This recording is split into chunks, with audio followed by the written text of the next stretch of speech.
बिस्मिल्लाहिर्रहमानिर्रहीम। अस्सलाम वालेकुम नाजरीन, आप यूट्यूब चैनल देख रहे हैं। मैं इमरान खान हूँ। नाजरीन, आज़ाद कश्मीर की सूरत हाल जो है वो बिगड़ती जा रही है और उसका रीज़न ये है कि ये तवक्को की जा रही थी एस्टेब्लिशमेंट की जानिब से कि अवाम नहीं निकलेंगे। जो कुछ रावला कोट में किया गया उसके बाद शायद लोग ना निकलें, लोग डर जाएं, लेकिन कश्मीर के लोग ज़रा मुख्तलिफ हैं। वो अपनी सोच में, अपने इत्तेहाद में, अपने मुतालबात को मनवाने में वो थोड़े मुख्तलिफ हैं। पाकिस्तान के अलग अलग इलाकों के लोगों का अलग अलग मिजाज है ना।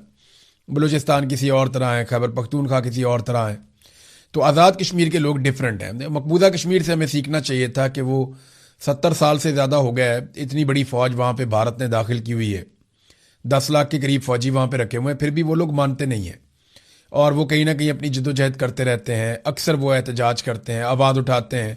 उनके जो हुर्रियत रहनुमा हैं वो सारे आवाज़ उठाते रहते हैं।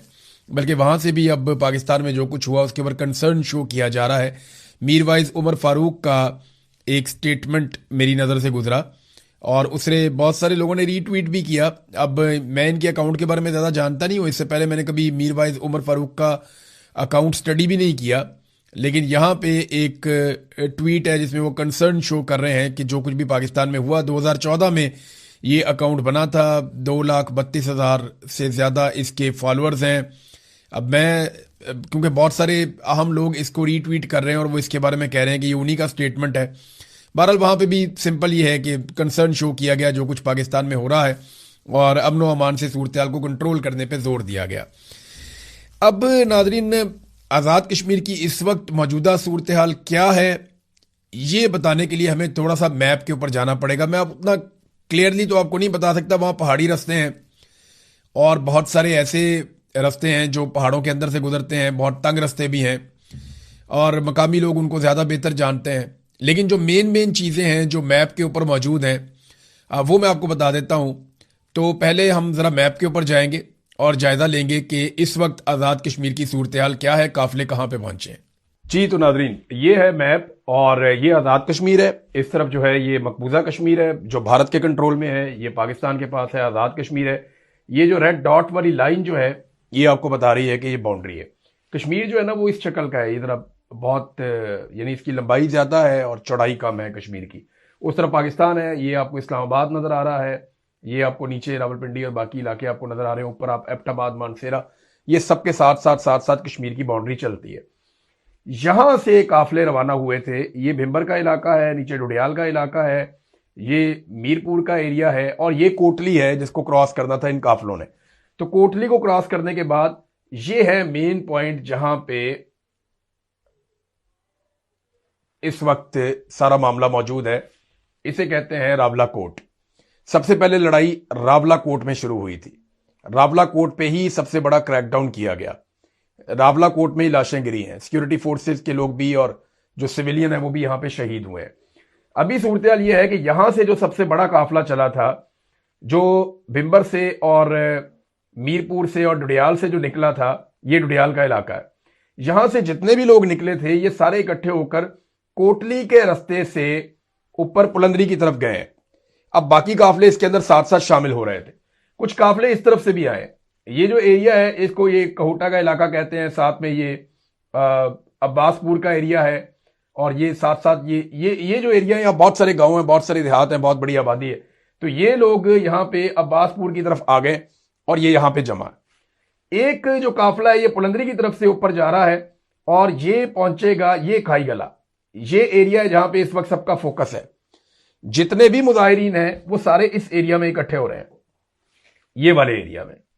अच्छा, ये सीधे सीधे इलाके नहीं है, या ऐसा नहीं है कि शाहराहें या सड़कें हैं जैसे पंजाब में खैबर पख्तूनख्वा में मोटरवे से आ रहा है काफिला, ये वो नहीं है। यहाँ पे बहुत सारे पहाड़ हैं, छोटे बड़े रास्ते भी हैं, पगडंडियां भी हैं। तो वो अलग अलग रास्तों से जो कश्मीरी हैं वो जानते हैं, उन रास्तों को वो वहां से जाते हैं। तो अब रावला कोट के इर्द गिर्द एक तो बाग की तरफ से आने वाले काफिले, जब क्योंकि ये बाग वाले भी रावला कोट के इर्द गिर्द आ गए, ये लोग भी यहां पे आ गए हैं। जो नीचे से 2-3 अलग अलग काफिले चले थे वो भी पहुंच गए हैं। तो 6 रास्ते जाते हैं रावला कोट के अंदर मेन। तो उनमें से 3 मुख्तलिफ जगहों के ऊपर इस वक्त जो मुजाहिरीन हैं, जो कश्मीरी नौजवान हैं, वो यहाँ पे मौजूद हैं। कश्मीरी बहुत बड़ी तादाद में अपने मुतालबात अपने साथ लिए हुए और सिक्योरिटी फोर्सेज ने रावला कोट को कंट्रोल किया हुआ है। यहाँ रावला कोट के अंदर, क्योंकि इसको एक स्ट्रेटेजिक लोकेशन के तौर पे देखा गया था कि रावला कोट को कंट्रोल करेंगे, यहां पे मुजाहिरीन का जोर तोड़ा जाएगा, इस जगह पे मुजाहिरीन को रोका जाएगा और यहां से जोर तोड़ने के बाद इस तहरीक को कुचल दिया जाएगा। लेकिन प्लान बी की एक बात सामने आ रही है। मैंने अपने सोर्सेज से जब बात की तो मुझे पता चला एक प्लान बी भी है और उस प्लान बी को एग्जीक्यूट किया जाएगा। हो सकता है रावला कोर्ट के अंदर ये लोग दाखिल ना हो या उसको अवॉइड करने की कोशिश करें, या रावला कोर्ट के अंदर से एक एहतजाज शुरू हो जाए, या इसी जगह के ऊपर एक धरना दिया जाए। अब कुछ आप कह नहीं सकते, लेकिन फिलहाल उनके पास एक प्लान बी है। कुछ चीजें मुझे आइडिया है, कुछ लोगों ने मुझे बताई, उन्होंने कहा जी हम अमानतन आपको बता रहे हैं, इस वक्त कुछ चीजें आपने डिस्क्लोज नहीं करनी। बहरहाल ये है जनाब, रावला कोर्ट नीचे से लोग जा रहे हैं हजीरा के रास्ते से और खाई गला की तरफ जा रहे हैं, जबकि जो मंग की तरफ से रास्ता जा रहा है वहां से भी लोग आगे बढ़ रहे हैं। तो पुलंदरी वाला काफिला या नीचे से जो काफिले निकले थे वो सारे काफिले इकट्ठे होकर रावला कोर्ट के दरवाजे पे पहुंच गए। सबकी नजरें रावला कोर्ट के ऊपर थी और अभी तक हैं, और लोग आहिस्ता आहिस्ता आगे बढ़ रहे हैं, रावला कोर्ट की बाउंड्री के अंदर दाखिल हो रहे हैं, लेकिन अभी उन्हें आगे बढ़ने से रोका गया। ये है जनाब मुजफ्फराबाद जो सबकी मंजिल है, यहां पे सारे फाइनली आना चाहते हैं। कश्मीर का एक बहुत बड़ा हिस्सा जो है आजाद कश्मीर का, ये मुजफ्फराबाद से ऊपर है, इसको हम नीलम वैली कहते हैं। तो नीलम वैली से भी काफिले नीचे की तरफ आएंगे तो वहां पे भी रास्ते रोके जा रहे हैं, और यहां पे इस वक्त रावला कोर्ट मेन एरिया बना हुआ है। रावला कोर्ट से ऊपर बाग है और फिर रास्ता नहीं रोका जा सकता। उसकी वजह यह है कि आगे रास्ते इस तरह के हैं, पहाड़ इस तरह के हैं और मल्टीपल रूट्स हैं, कश्मीरियों का बड़ा कंट्रोल है, तो फिर आगे रास्ता आप नहीं रोक सकते। तो इस पॉइंट के ऊपर इस वक्त सबका फोकस है। नाज़रीन, आपने देखा मैप पे, मैंने आपको जितना मैं समझा पाया, क्योंकि मैंने वहां पे कुछ सहाफ़ियों से बातचीत की, मकामी लोगों से बातचीत की, मैंने वहां पे ट्रैवल तो किया है, लेकिन कभी इस अंदाज में मैंने चीज़ों को नहीं देखा। लेकिन जो मुझे समझ आई वो चीज़ें मैंने आपको बताई कि कहाँ कहाँ से काफिले किस किस जगह पे पहुंचे हैं और रावला कोर्ट पे क्यों सबकी नज़र है। रावला कोर्ट को जो है ना वो एक स्ट्रेटेजिक नुक्ता नज़र से इंपॉर्टेंस दी गई है और वहाँ पे बहुत बड़ी फोर्स इकट्ठी की गई है कि यहाँ से अगर हम नाकाम बना देते हैं इस तहरीक को तो फिर ये तहरीक आगे कामयाब नहीं होगी। एस्टेब्लिशमेंट के दिमाग में ये चल रहा है। लेकिन अगर ये लोग यहाँ से आगे बढ़ जाते हैं और कामयाब हो जाते हैं इस तसादुम को अवॉइड करने में, जिससे पूरे पाकिस्तान का भला इसी में है कि तसादुम को अवॉइड किया जाए, तो फिर तो सूरत बदल जाएगी, ये अपने मुतालबात भी मनवा लेंगे। मैं चंद दिनों से एक बात कर रहा हूँ और मैं इस बात पे कायम हूँ क्योंकि मेरे पास फर्स्ट हैंड इंफॉर्मेशन है। एक तो मैं आपको बता देता हूँ, जो आज़ाद कश्मीर के कठपुतली वजीर आज़म हैं फैसल राठौर साहब, बेशक उन्हें ये लफ्ज़ बहुत बुरा लगता होगा, लेकिन हकीकत यही है कि वो वहाँ पे सेक्टर कमांडर से पूछे बगैर वो कोई एक काम भी नहीं कर सकते, और जब तक कि उन्हें इजाज़त ना मिले तो वो आज़ाद कश्मीर में दाखिल भी नहीं हो सकते। वो इस्लामाबाद में मौजूद है और इस्लामाबाद में भी वो कोई मूवमेंट, कोई मुलाकात, कोई चीज़ें एस्टेब्लिशमेंट की मर्जी के बगैर नहीं कर सकते। तो कठपुतली वजीर आज़म को इतनी बड़ी गाली नहीं है, अगर आप हैं तो फिर आप हैं। पाकिस्तान का जो वजीर आज़म है इस वक्त शहबाज शरीफ, वो भी एक कठपुतली वजीर आज़म है, वो अपनी मर्जी से कोई फैसला नहीं कर सकता।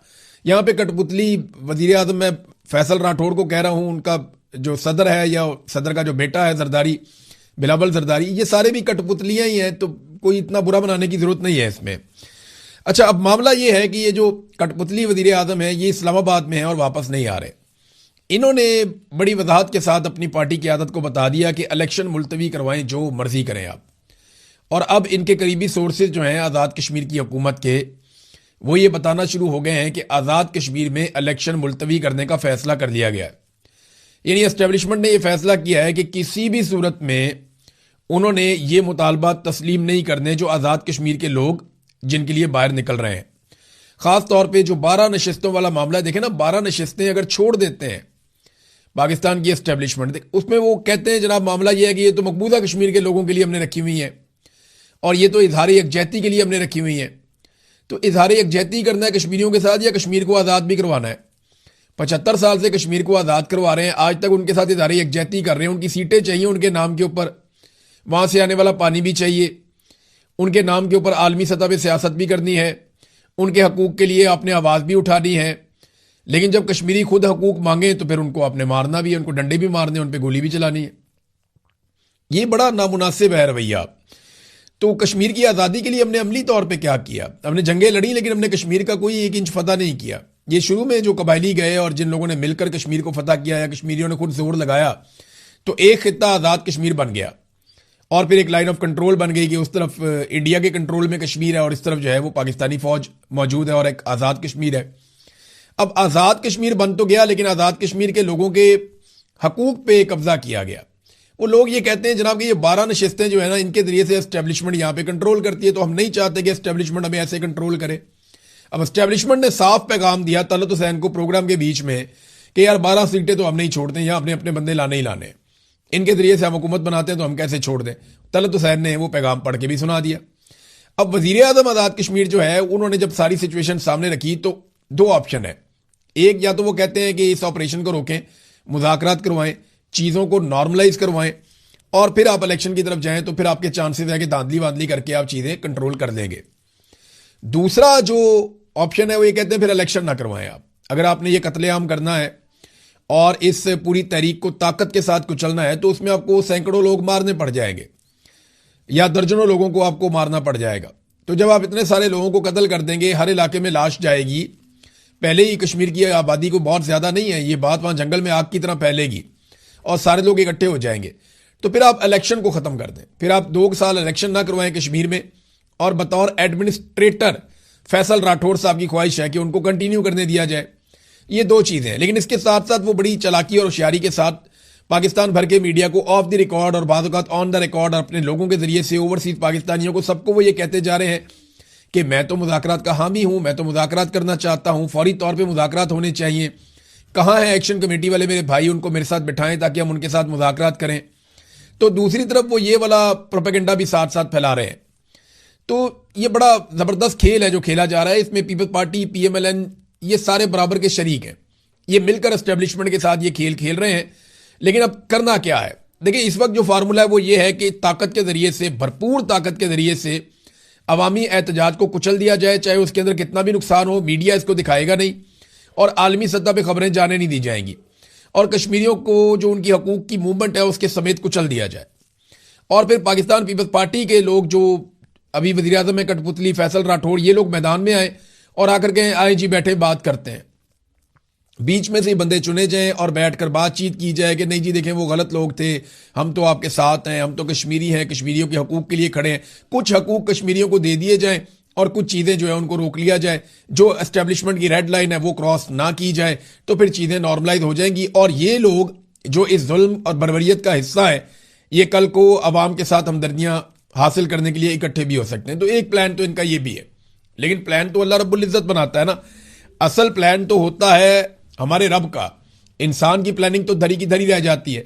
अब देखना यह है कि रावला कोर्ट में जो प्लान बी है वो क्या सामने आता है। इस तसादुम को अवामी एक्शन कमेटी के लोग किस तरीके से अवॉइड करते हैं, क्योंकि जो लोग हैं वो तो बहुत गुस्से में हैं। जो वीडियोज आ रही हैं उनमें लोग बहुत गुस्से में हैं, बहुत ज्यादा शिद्दत के साथ वो चाहते हैं कि उनका सामना भी हो जाए अगर सिक्योरिटी फोर्सेस से, तो हम पीछे नहीं हटेंगे। और ये एक अवामी मूवमेंट है। बाज लोग कहते हैं ये एक जत्था है या ये थोड़े से लोग हैं या ताकत के बलबूते पे एक जत्था निकले और निकल कर वो अपने फैसले मनवाए। तो देखें, मैं सादी सी बात करता हूं, जहां पे अवामी हुकूमत होना, अवाम के वोटों से हुकूमत बने, फिर उस हुकूमत को यह हक होता है कि वो फैसले करे, और वो हुकूमत इस बात का ख्याल भी रखती है कि फैसले अवाम के हक में करने हैं। जहां पे एस्टेब्लिशमेंट कठपुतलियां ला के बैठा देती है, वहां पे फिर अवाम को बाहर निकलना पड़ता है। फिर आप अवाम को जत्था कह के नहीं दबा सकते। जत्था असल में वो है जो एस्टेब्लिशमेंट ने लाकर बैठाया हुआ है बगैर वोटों के। जत्था असल में वो है जिसको गिलगित बल्तिस्तान पे मुसल्लत किया जा रहा है। जत्था जो करप्ट लोग हैं, बेईमान लोग हैं, चोरों और डाकुओं का एक जत्था ला के आसिम मुनीर साहब ने 2024 के इलेक्शन में पाकिस्तान के ऊपर मुसल्लत किया। जत्था वो है, जत्था वो है जो बंद कमरों के अंदर बैठ के फैसले करता है। अवाम को आप जत्था नहीं कह सकते। ये तो बड़े आराम से कहते हैं कि ये एक जत्था है, मुसल्ला जत्था है, ये आ गया। नहीं, वो जत्था नहीं है। आप आंखें खोलकर देखिए, वो आजाद कश्मीर की आवाम है। ऐसा नहीं होगा कि अगर 45 लाख लोग हैं तो सारे के सारे सड़कों पे आ जाएंगे। उनके हर घर के अंदर से 1-2 लोग निकल कर आए हुए हैं। और अगर आप उनकी तादाद देखें, जो लोग एहतजाज में और मुजाहरों में शिरकत कर रहे हैं, तो उनकी तादाद लाखों में है। हजारों गाड़ियां जो हैं वो रस्ते में है। मैंने अभी आपको बताया मैप की मदद से कि कहां कहां पे लोग किस तरह पहुंचे हुए हैं। तो ये जत्था कह के इनकी तौहीन ना की जाए, ये बड़ी सख्त ज्यादती है। ये अवामी मूवमेंट है, और अगर ये लोग खड़े रहे और ताकत के साथ खड़े रहे और इन्होंने अपने मुतालबात मनवा लिए, तो ये सारे लोग जो भी नफरत फैला रहे हैं कश्मीरियों के खिलाफ, या ये कह रहे हैं जनाब के कश्मीरी जो हैं वो आटा सस्ता ले लेते हैं, या ये कह रहे हैं कि गिलगती जो है वो आटा सस्ता ले लेते हैं, या ये कह रहे हैं कि ये जो बिजली है वो सस्ती ले लेते हैं। देखें, बिजली उन्हीं के वहां से वो सारा पानी आता है जिससे आप बिजली बनाते हैं। यानी अगर आप ये अपने डैम्स को निकाल दें और इन सारे मामलात को बाहर कर दें, तो फिर आप कहां जाएंगे? और कश्मीर के नाम के ऊपर ही आपने इतनी बड़ी फौज बनाई है, इतना बड़ा आपने दिफाई बजट रखा है इंडिया के साथ, तो आपका एक मामला ही कश्मीर का है, दूसरी लड़ाई कौन सी है आपकी उसके साथ? आपकी पूरी फौज का जो जवाब है 70 साल में वो कश्मीर की बुनियाद के ऊपर है। कश्मीर पे आपने अपना पूरा एक आलमी मुकदमा खड़ा किया है, कश्मीर का नाम ले लेकर आपने, यानी ये आप बेवकूफ नहीं बना सकते कौम को, आप नहीं बेवकूफ बना सकते कौम को। आपको कश्मीर से क्या मिलता है ये बताए बगैर आप ये नहीं कह सकते कि आपने कश्मीरियों को क्या दिया है। रियासत ऐसे ही काम करती है, जहां पे लोग कमजोर होते हैं वहां पे ज्यादा सपोर्ट की जाती है। बहरहाल आजाद कश्मीर के लोग जो हैं वो अपने लिए आवाज उठा रहे हैं, जोर लगा रहे हैं। ये जो टाइम है ये बहुत इंपॉर्टेंट है, क्योंकि अभी जो अगले 24-48 घंटों में फैसले होंगे वो ये बताएंगे कि ये तहरीक किस तरफ जाती है। और एस्टेब्लिशमेंट का अभी तक जो मूड नजर आता है वो ताकत के अलावा कोई और जबान ना बोलना चाहते हैं ना बात करना चाहते हैं। डोनाल्ड ट्रंप उनके साथ है, उन्हें परवाह ही नहीं किसी बात की। वो कहते हैं जितने बंदे भी मारने पड़े, बल्कि एक बहुत बड़ा आदमी है उसके बेटे ने कहा, और पाकिस्तान से बाहर एक जगह पे उसने कहा कि अगर हमें 4-5 हज़ार बंदा भी मारना पड़ा तो मसला कोई नहीं है। तो दूसरे शख्स ने हैरान होकर कहा कि क्या मतलब? उसने कहा जी मतलब ये है कि ट्रंप हमारे साथ है, हम बंदे भी मार देंगे तो हमें अब कोई फर्क नहीं पड़ता, हम इधर ही रहेंगे, हम कहीं नहीं जा रहे। उसके बाद फिर हमने देखा जैसे आईनी तरामीम हुई और जैसे बाकी चीज़ें हुई तो वो बात सच साबित हुई है। नाज़रीन, पाकिस्तान आर्मी का एक हेलीकॉप्टर MI-17 मुजफ्फराबाद के नज़दीक गिरकर तबाह हो गया, और इसके गिरने की वजह जो है वो टेक्निकल बताई जा रही है। इसमें कौन से ऑफिसर्स थे इनके बारे में भी कोई इतला नहीं दी गई, लेकिन इब्तदाई इतला के मुताबिक 2 अलग अलग क्लेम्स आ रहे हैं, एक में कि 17 लोग थे, एक में 21 लोग थे। लेकिन ये तमाम लोग जो हेलीकॉप्टर में मौजूद थे, इस बात की कन्फर्मेशन है कि वो सारे लोग शहीद हो गए हैं। ये एक अफसोसनाक वाकया है, इसकी तफसीलात मजीद आएंगी तो मैं आपके सामने रख दूंगा। अभी फिलहाल आज़ाद कश्मीर की सूरत हाल के ऊपर मैं सिर्फ वन लाइनर आपको बता दूं कि अगले 48 घंटों में जो कुछ भी जॉइंट अवामी एक्शन कमेटी करेगी और जो सिक्योरिटी फोर्सेस करेंगी उस पर इन्हिसार होगा कश्मीर के मुस्तकबिल का, कि कश्मीर का मुस्तकबिल क्या होगा और कश्मीरी किस तरफ खड़े होंगे और वो क्या फैसला करेंगे। लेकिन सबसे बेहतर तो यह है कि अवामी राय का एहतराम किया जाए। बंद कमरों के अंदर चंद लोग बैठकर जो फैसला करते हैं, उन फैसलों ने पाकिस्तान को कहां से कहां पहुंचा दिया। इकॉनमी का बेड़ा गर्क हो गया, मईशत जो है वो आपके सामने आखिरी दमों पे है। अब बजट आप नहीं बना पा रहे, बार बार बजट आपका डिले हो रहा है, आगे जा रहा है। वजह क्या है? पैसा ही नहीं है और कहीं और से पैसा आने की उम्मीद भी नहीं है। कारोबार बंद हो गया, बैरूनी सरमायाकारी ख़त्म हो गई, सियाहत पाकिस्तान में ख़त्म हो गई, दहशतगर्दी का पाकिस्तान में उरूज हो गया। ये बंद कमरों में चंद जर्नैलों के और चंद सियासतदानों के फैसले उन्होंने पाकिस्तान को यहाँ तक पहुँचा दिया। तो कश्मीर के अंदर आप ये तजर्बा ना करें, वहाँ की आवाम को वहाँ के फैसले करने दें। नादरीन, DGISPR ने चंद सालों के बाद अपने एक्स अकाउंट का, ये जो ट्विटर का अकाउंट होता है एक्स का, इसका उन्होंने कमेंट वाला एरिया खोल दिया कि आप उसमें कमेंट कर सकते हैं। उन्होंने उसको पहले बंद किया हुआ था। फिर लोगों ने जो कमेंट्स किए हैं, लोगों ने बेशुमार कमेंट्स किए हैं, सैकड़ों कमेंट्स जो हैं वो आए फौरी तौर पे, और फिर दोबारा से जो कमेंट वाला सेक्शन है उसको बंद कर दिया गया। यानी अवामी राय इतनी सख्त खिलाफ है इस वक्त मिलिट्री एस्टेब्लिशमेंट के, और वो ऐसे रद्द अमल देते हैं मिनटों के अंदर कि वो जो कमेंट्स वाला सेक्शन है उसको चेक करने के लिए खोला गया था कि ज़रा देखते हैं कि अवामी राय बदली है या नहीं बदली, क्योंकि बेशुमार लोग भर्ती भी किए गए हैं। लेकिन जो अमूमी तौर पे अवाम की राय है वो बड़ी सख्त है मिलिट्री एस्टेब्लिशमेंट के बारे में, क्योंकि फ़ौज ने एक इलेक्शन चोरी करवाया पूरा, और आसिम मुनीर साहब इसका मेन किरदार है। और इलेक्शन चोरी करके उन्होंने उन लोगों को लाकर बैठा दिया जिन्हें अवाम नापसंद करते हैं। अब जब तक अगला इलेक्शन नहीं होगा ना, तब तक ये मामला ऐसे ही चलेगा। रिजीम चेंज ऑपरेशन के बाद से लेकर अब तक मिलिट्री एस्टेब्लिशमेंट बयानिए के मैदान में एक लम्हे के लिए भी संभल नहीं पाई, सवाए इसके कि पाकिस्तान की आवाम ने उनका साथ दिया था उस वक्त जब इंडिया के साथ पाकिस्तान एक लड़ाई में चला गया था। लेकिन अब हर वक्त तो लड़ाई नहीं लगी रह सकती, और ना पाकिस्तान हर वक्त लड़ाई अफोर्ड कर सकता है, वैसे इंडिया भी नहीं कर सकता। नाजरीन, सुहेल अफरीदी साहब की मुश्किलात में इजाफा होता जा रहा है, एक एक करके जो नाराज अरकान है वो सामने आ रहे हैं, और इमरान खान साहब की रिहाई के लिए जो कोशिशें दावा किया गया था सुहेल अफरीदी की जानिब से, वो सारी जामिद होती जा रही है। सुहेल अफरीदी की इमरान खान से मुलाकातें तो नहीं हो पा रही, लेकिन वो शहबाज शरीफ और मोहसिन नकवी से मुलाकातें कर रहे हैं, और वो उसी रास्ते पे हैं जिस रास्ते पे गंडापुर साहब चले थे। गंडापुर अच्छा बच्चा था, सुहेल अफरीदी भी अब तकरीबन अच्छा बच्चा है, और चीज़ें काफ़ी बेहतर होती चली जा रही हैं सुहेल अफरीदी के लिए, और वो अपनी हुकूमत नहीं गंवाना चाहते मेरे ख्याल में। और बजट में भी उन्होंने वफाक की बातें मानी हैं, यानी वफाक के कहने के ऊपर तरक्याती बजट कम हो रहे हैं, वफाक के कहने के ऊपर सरप्लस वाले मामलात हो रहे हैं, वफाक के कहने के ऊपर अरबों रुपए कुर्बान हो रहे हैं खैबर पख्तूनख्वा के अवाम के। तो सुहेल आफरीदी जो है वो अच्छे बच्चे की तरह मामलात कर रहे हैं। अब इमरान खान को बाहर निकालने के लिए कोई तहरीक का रास्ता तो सुहेल आफरीदी ने फिलहाल अपनाया नहीं, और अगर वो नहीं अपनाते तो फिर एक ही रास्ता है कि इमरान खान साहब डील करके बाहर आए। तो डील के बगैर तो इमरान खान साहब के बाहर आने के इम्कान तकरीबन अब खत्म होते जा रहे हैं, क्योंकि तहरीक खड़ी नहीं हो रही। जब तक कि अवामी दबाव नहीं होगा, बड़ी तहरीक खड़ी नहीं होगी, तब तक मिलिट्री एस्टेब्लिशमेंट खास तौर पर आसिम मुनीर साहब इमरान खान साहब को नहीं छोड़ेंगे। देखें ना, मईशत का इन्होंने बेड़ा गर्क कर दिया, पाकिस्तान हर शोबे के अंदर नीचे गया है। यहां पे बजाय इसके कि ये एक अवामी दबाव पैदा करते इमरान खान जैसे लीडर को बाहर लाने के लिए ताकि पाकिस्तान में इस्तेहकाम आता, ये उल्टा एस्टेब्लिशमेंट के फैसलों के पीछे पीछे चलना शुरू हो गए। और अब तनकीद भी बहुत हो रही है, और तनकीद होनी भी चाहिए। सुहेल आफरीदी को गिरा दिया जाएगा। जो पार्टी के अंदर समझदार लोग हैं पाकिस्तान तहरीक इंसाफ में, वो इसके खिलाफ हैं।